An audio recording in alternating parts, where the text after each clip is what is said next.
Peace, God. Peace to the God. How you, God? I'm studying 120 right now. Call me back at the God hour.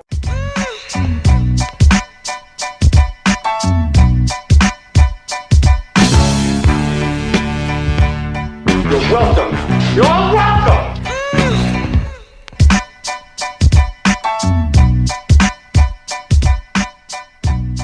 All right, Tone Setter, Volume 3. Haven't done one of these in a while now.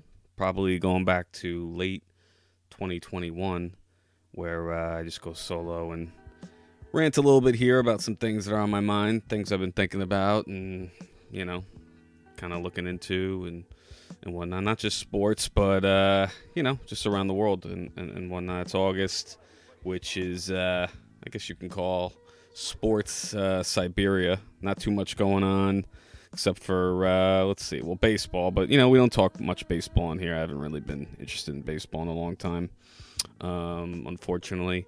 And NFL training camp, we got a little bit of FIBA basketball going on, and then, you know, of interest to me is the ponies up in Saratoga. But yeah, we'll get back to more sports after Labor Day. The rest of the guys will be back. We'll have a jam-packed NFL preview as usual for that one. But yeah, no, here I wanted to just kind of go off on a few things that I've been thinking about lately. I mean, first and foremost, this absolute tragedy going on in Maui in the little town of Lahaina. First and foremost, never been to Hawaii. Obviously never been to Maui, never been to Lahaina. What I do know about Lahaina is it's a tiny town, I guess mostly locals. People have been there a long time. I've heard kind of like sort of like a old Western type feel to it, which is interesting. Obviously right on the water there. I guess a lot of old like wooden buildings, so to speak. Like the infrastructure was definitely not good. Hadn't been updated in a long time. The grass was really dry. And obviously this fire that has occurred there is, you know, what they're saying is the most devastating wildfire in over a century.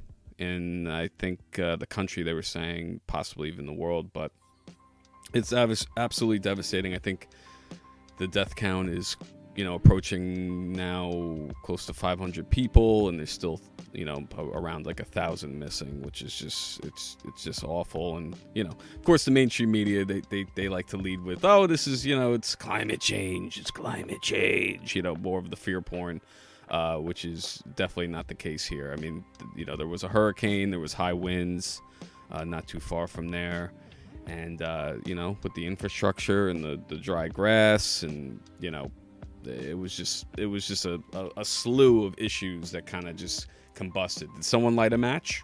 Maybe. What we also have here is the reaction from Biden and the administration on it, which was just a complete joke. I mean, complete joke. He, you know, was asked to comment on it and said no comment and walked away from a reporter. I guess he had plans after his Rehoboth Beach vacation to go on a week-long vacation to Tahoe. I guess after the public outcry, he canceled that trip and finally decided to do a presser on Hawaii, but it took days, I think even like a week for him to do that.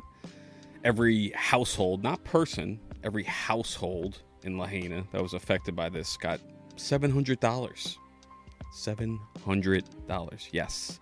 As we send now close to $200 billion to Ukraine, Lahaina, Maui, Hawaii, which is in our own country, each household $700. That is essentially what, 3 grocery shops in this day and age. So pretty pathetic stuff, but no surprise there.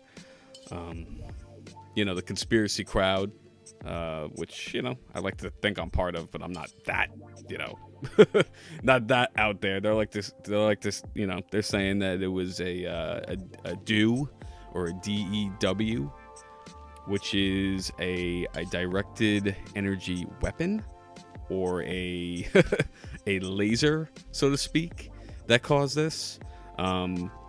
These do exist, for the record. I don't know when we've used it. A lot of people are saying, a lot of conspiracy people are saying that this is what was used on the Pentagon during 9/11, which, you know, the next conspiracy pod we'll get into. You know, look back at the tapes. There's no sign of a plane crashing into the Pentagon, so they like to think that a do was used on that and used in war. But no, I definitely don't think this was the case here in Maui. I just think it was just a shitload of problems, and you know, there's a lot of obviously people who dropped the ball here. First and foremost, you know, the government in Maui there. You know, what's his face was just held accountable, had a press conference. I think it was the chief or the mayor, saying that he doesn't regret not sounding the alarm. They usually sound an alarm when a tsunami is hitting or some major devastation is on the way, to kind of alert the people to run for cover or, you know, get in a safe place. They didn't do that here, or I think they did do it, but it was just a little too late. And you know, there's some, you know, tomfoolery going on right there. Obviously, the World Economic Forum back in 2018 wrote an article about making Hawaii the first clean energy state. So that's interesting. You know, why not have a restart? You know, with a fire, and we can build from the ground up and make this a clean energy state. Actually, earlier this year, the governor and the local government was talking about making Hawaii or Maui the first 15-minute city. 15-minute cities are supposed to be these sustainable, clean energy type cities where you don't need a car. You could just walk everywhere. And, you know, I can get more into it later on, but that's, you know, another theory going on around there. You know, a lot of people are speculating that this was sort of a way for BlackRock and some of the big asset managers out there and celebrities out there that, you know, currently have property in Maui. And of course, their houses were, you know, not even touched in this fire, like Oprah and Lady Gaga, and the list goes on. But, you know, their houses somehow were not touched in this. It was pretty much just the locals who were, you know, middle-class people. And, you know, it's a way for down the line, you know, cheap land now. Cheap burnt land, and then we can just start over, build resorts, build housing projects, build whatever the fuck they would build. So there's a lot going on here, but I mean, bottom line is it's being, a lot of the stuff coming out of there is being suppressed. We're not getting too much, you know. They're saying it's kind of like I think there was like 12 miles out from Lahaina. You couldn't get in. The media couldn't get in to report on this. So they're clearly trying to suppress a lot of the information.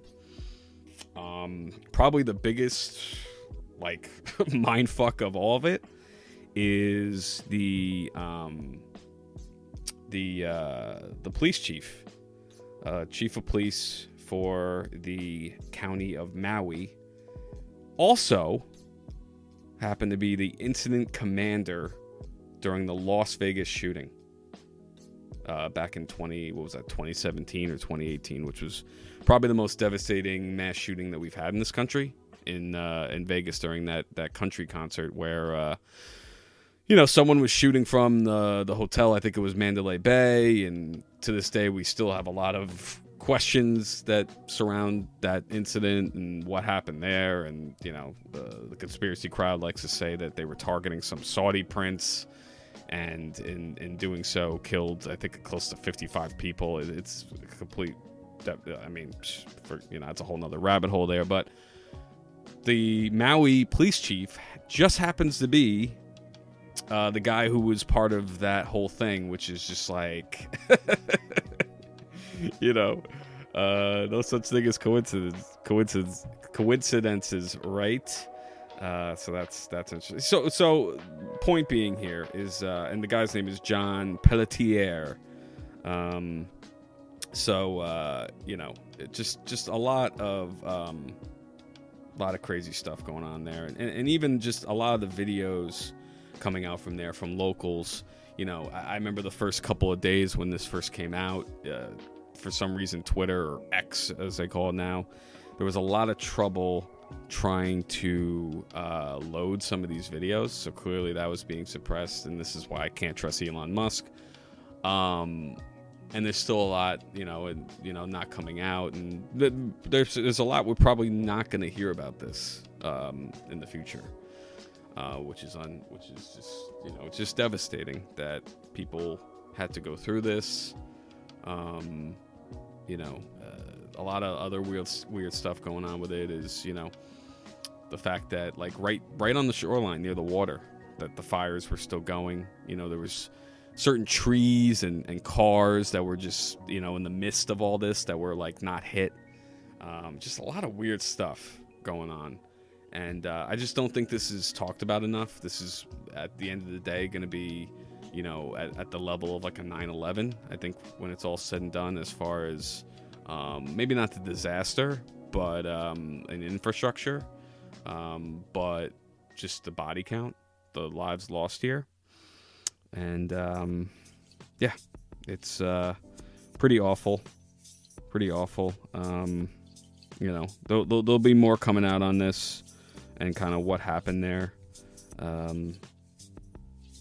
Trying to think what else I can talk to about that, but I guess we can move on.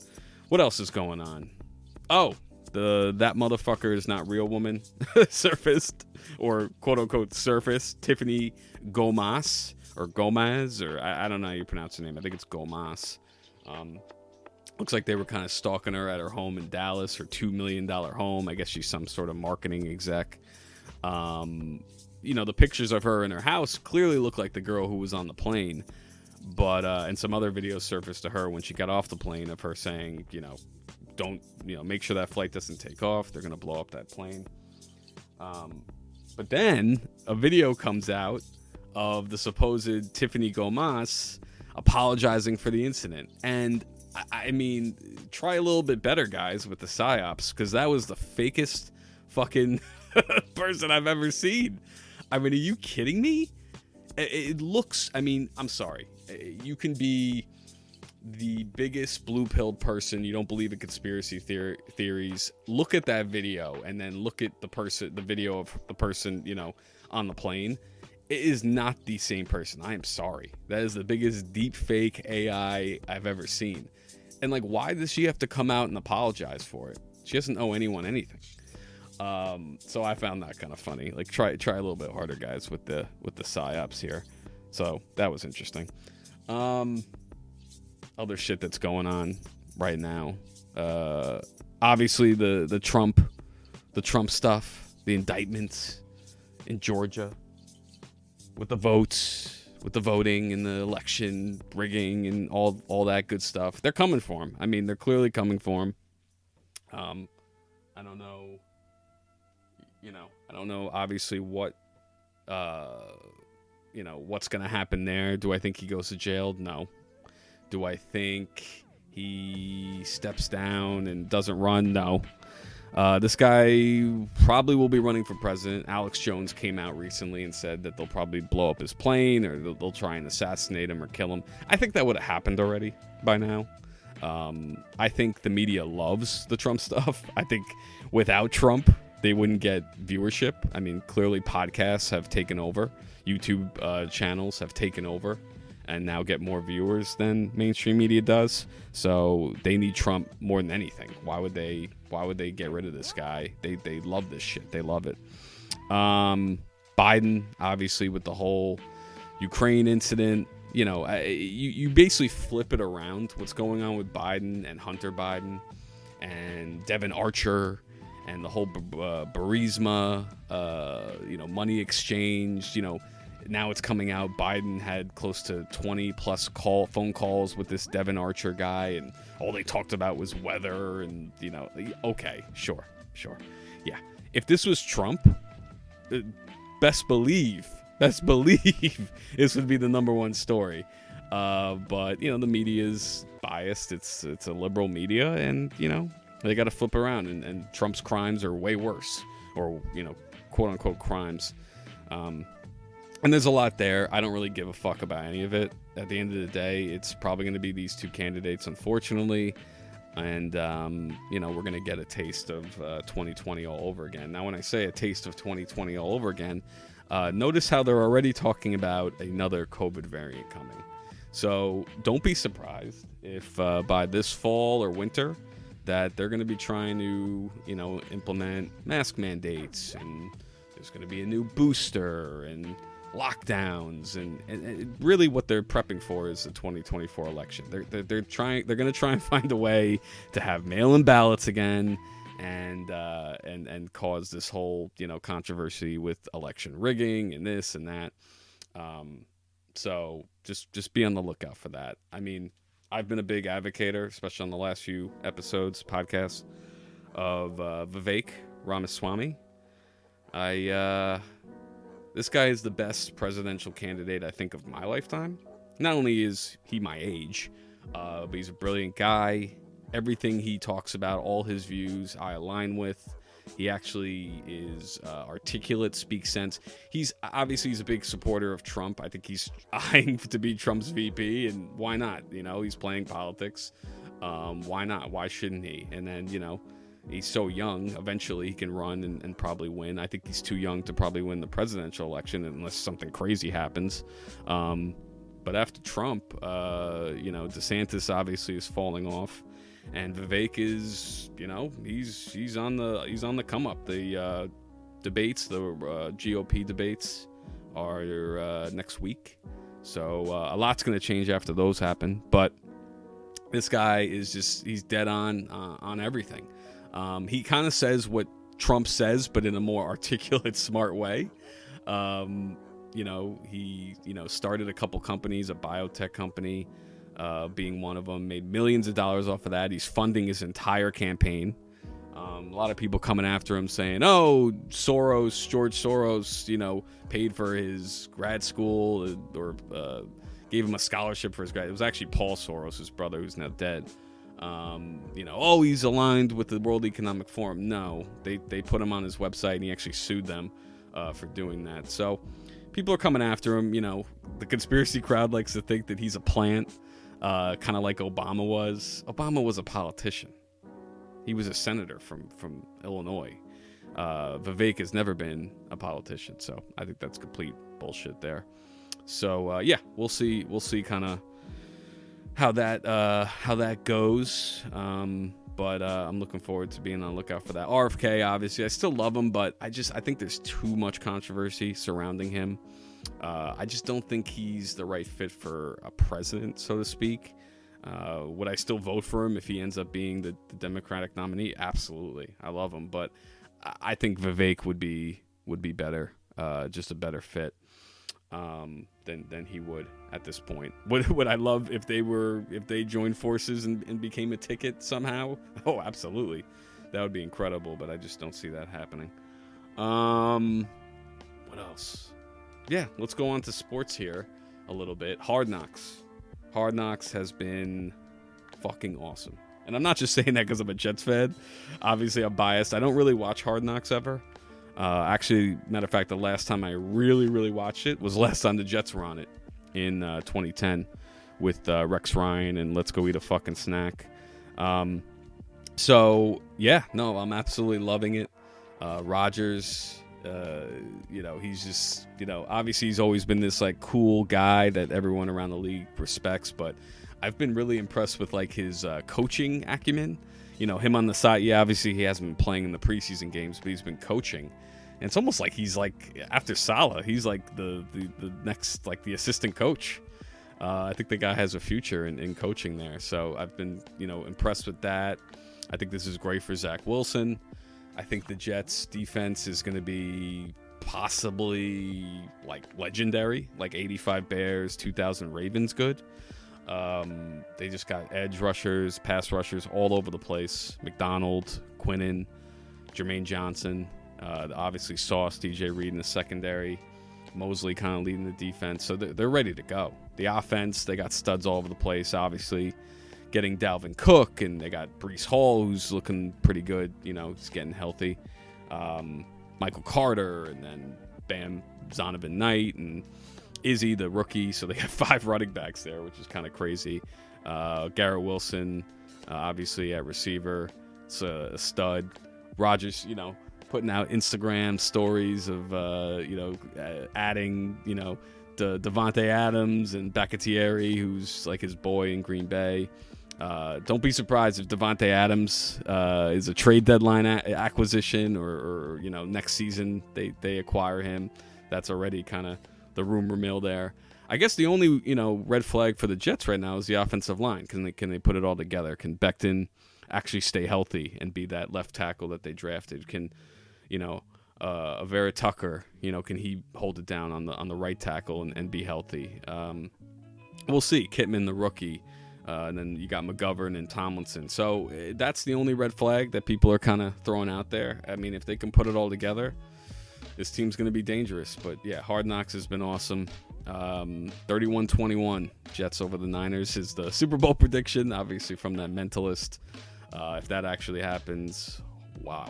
I still don't get the whole magician mentalist stuff. I don't know how these guys predict these things, do it. It could be rigged. I don't know. Hard for me to say. But yeah, absolutely enjoying Hard Knocks. I think there's probably like 2 or 3 more episodes left of that. So yeah, that's been fun to watch. As far as FIBA is concerned, the US and Canada both are, both have some of our guys here. We got, Jalen Brunson and Josh Hart on the U.S. team. They've been doing great. Jalen's been basically like the leader of that team. He's been awesome. And he's just, he's just an absolute professional. So that's been fun. To be honest, I have not been following how far along they are in FIBA and all that. I've just been, enjoying the highlights of him. RJ has been absolutely crushing it on Team Canada. That's been fun to watch, and the best part about it is the consistency, right? Like he's shooting, at a consistent pace, which has been probably his biggest weakness in the NBA is just him being consistent, shooting the ball and finishing at the rim, and he's been amazing at that. And if he can bring that into this season, he's going to be an all-star for sure, and that third guy to kind of round out a big 3 for the Knicks of Brunson, Randall, and RJ. So I think that's the biggest factor in this Knicks team kind of hitting that next level. So it's been very enjoyable watching those 2 guys kind of go out there and crush it there. So yeah, it's been fun. God, what else? I think that's it. I think that's really it. Those are kind of been the things that I've been thinking about and really following lately in the, sports and political world. We won't be back. The pod won't be back, obviously, till after Labor Day, where we'll have a jam-packed NFL preview, all the fixins. All the guys will be back for that. I just thought I'd throw something out there, a real quick one. Usually these pods go over an hour. This one will be, fairly short here. Let me just look at my notes, see if there's anything else I kind of wanted to talk about here. No, I think that's pretty much it. So, yeah, everyone enjoy the rest of your summer there, and take care. Comb your hair.